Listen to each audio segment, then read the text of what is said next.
Alright, so in this video I'm actually going to show you how to create a new post. So right now we're on our desk or on our dashboard. I'm going to go down to Event Espresso, which is our plugin for events. And I'm going to select events.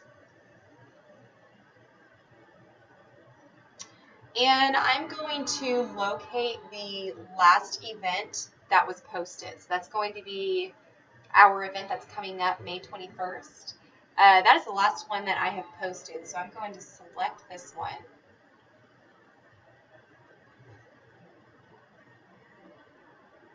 And then I'm actually going to come up here and duplicate this event. The reason why I'm doing this is because everything is already formatted the way that I like. Everything on the right-hand column is created exactly how I like, along with all of the tags that are saved, as well as our sponsors down here. They look very clean and it's really nicely put together. That is a tedious job because you actually have to go in there and hyperlink everything. So by duplicating this event, we can avoid doing that over and over again. So, and down here, everything for the most part is exactly what we need. So what I'm going to do is I'm going to go ahead and hit duplicate event.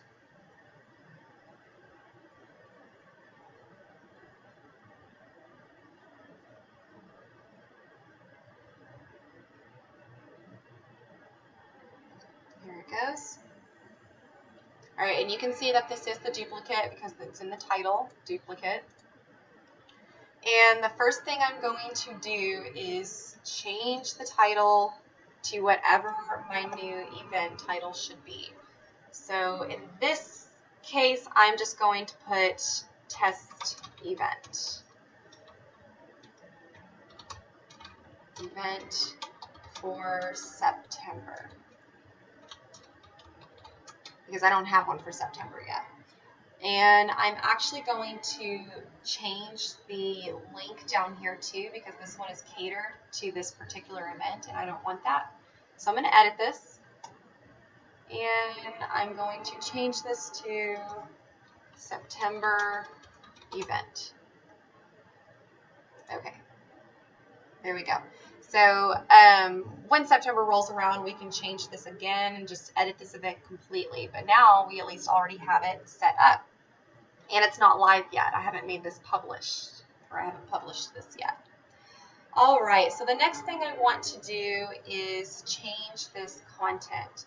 I don't need these pictures because this is catered again to the old event. I do, however, want to leave in my sponsor list because I don't want to have to keep hyperlinking those. Now, if we add on a sponsor, then I would need to add that to the very end. So after Real Estate IQ, if we have a new sponsor, I would need to add the new sponsor and at that point hyperlink everything appropriately. Say we lose a sponsor, then in that case I would of course need to delete that sponsor. That's also why, again, I like to duplicate the latest event rather than what I used to do was just duplicate one event over and over and over again for multiple months. But I don't want to do that anymore because with every month it just advances. We just add more or delete more. So use the last event for whenever you're duplicating. So I'm just going to delete these because I don't need them. And I'm going to delete everything but the actual presenter title. And we'll put that presenter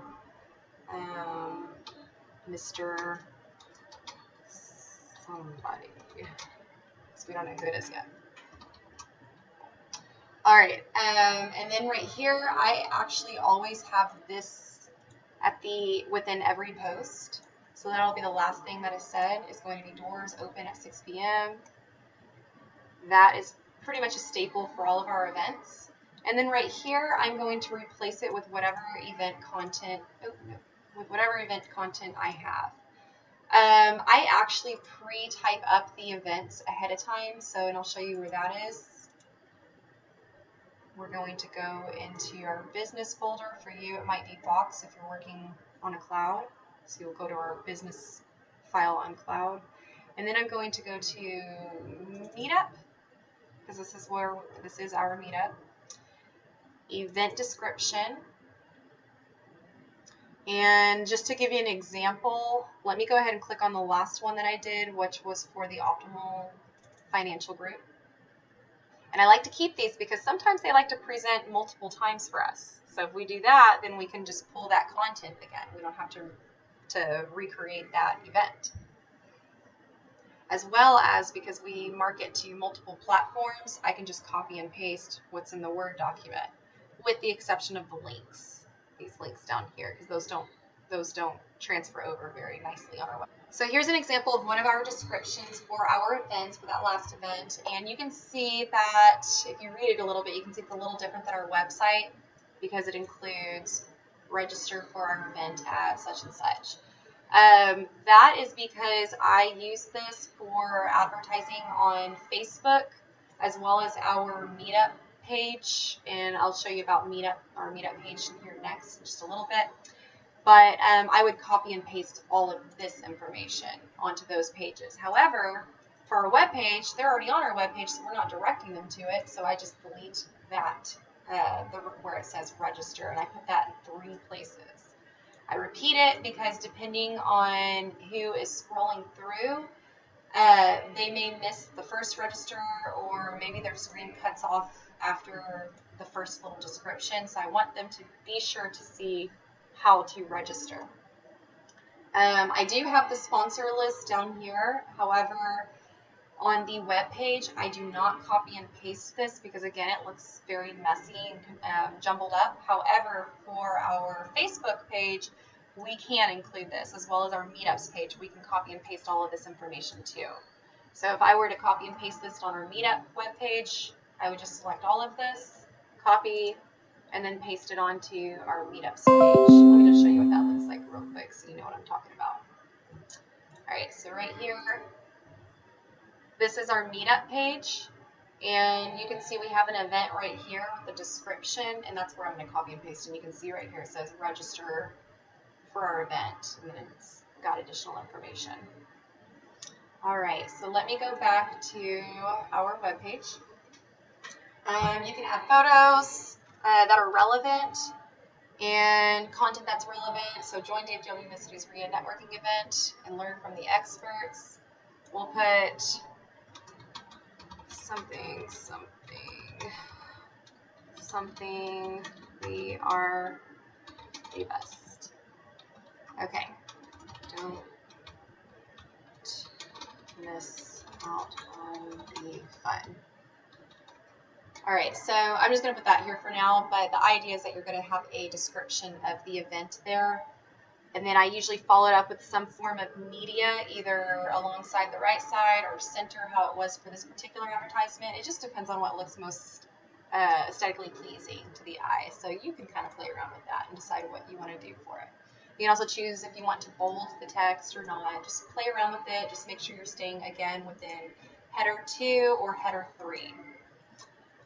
All right, so after you have done that, let's go ahead and scroll down and make sure everything looks good. So depending on who our presenter is, and all of this looks good up here, depending on who our presenter is, you might tag their name or tag their company, or anything else that is relevant to the topic, whatever they're speaking on, you can tag that content as well, and leave all of these.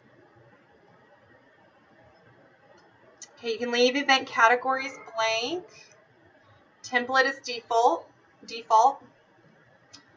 And MailChimp is already set up for IHS website contact us list. Actually, that's not right. This should be DFW Mid-Cities RIA subscribers. So let me change that. There we go. And this is correct. We've got these boxes checked correctly. Let me jump over here where it talks about event tickets and date times. So this event is going to be in September, so we need to do the correct September date. So we jump over there. It's the 3rd Tuesday of every month, so we're going to jump down to the 17th. And the end date is September 17th, so we're good there. From 6 p.m. to 9 p.m., that didn't change. You can leave limit blank. It is a free ticket. Sales start date, you can just leave that as today. And I guess that doesn't necessarily matter as long as it's the earliest date. And then this is going to go on until the actual day of, which is going to be September 17th at 9 p.m. So that's already set up, 9 p.m. Price is 0, quantity 1,000. Excuse me, 10,000. And our venue is still Fox and Hound unless that changes, but right now it's Fox and Hound. And I don't ever change the excerpt. Custom fields, I leave that alone. I leave pretty much all of this alone. So Joe Aguilar can come in behind us. He's the one that takes care of the website, so he can come in and assist as needed as well. The only other thing I need to change is the featured image, so I'm going to remove this one because that one doesn't make sense to have. Set featured image. And I can simply go to upload files and upload a photo that makes sense. And usually what I do for that is I just go to Google and download a photo that is large enough, that's the correct dimensions, and then I just plug it in. So for today, just because I don't have an actual event yet, I'm just going to use one of these blank colors. And I'm going to set. There we go. All right, so after I have all of this complete, I am going to go ahead and for someone to look it over, then I'm going to publish. After I publish this, I can keep going to the live website and just make sure that everything looks 100% correct before leaving it alone. And then once it's 100% correct and I'm happy with the way that it looks, then we're good to go. And I'll just do the same thing every single month. The sooner you have the information, the better it is to post an event just so that we can start advertising it sooner than later. But do remember, as our sponsor list grows, you will need to go into those events and tack on the new sponsors as needed. So don't forget to go back. Make sure you're looking at events that you've already created and make sure that they're up to date with the sponsors. Or venue. If we switch venues, that would need to be changed too. So I'm just going to, at the moment, just save this as a draft because I'm not ready to publish this. All right, and let me go ahead and preview it.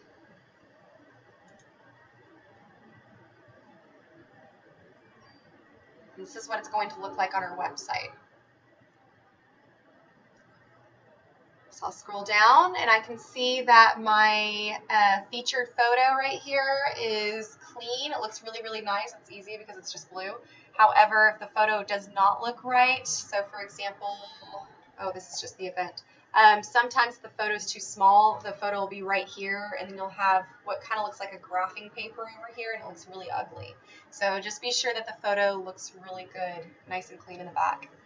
I can see where it says register now, and I can see that the date is correct, the time is correct. Make sure you're checking that. Reread everything, make sure there's no typos, and make sure that these sponsors are listed correctly. So if you want to check the links to see that those look good, you can do so too. Just a little note that these links, if you copy and paste them, it won't look very clean if you're copying and pasting from a Word document. So again, these need to be properly linked directly from the URL. So just if you need help with that, reach out and we can guide you on that. All right, I'm gonna scroll down. The venue's correct, it looks good. Our map is live, that looks great. We've got our description here and it just is our logo, or the Fox and Hound logo. Everything looks nice. This looks good. So the only thing that we really need to do is just edit this information to make it look a little nicer. All right, so that is posting to our website, a new event. Next, I will show you how to post to meetups, and I'll do that in another video. That is it. Thank you.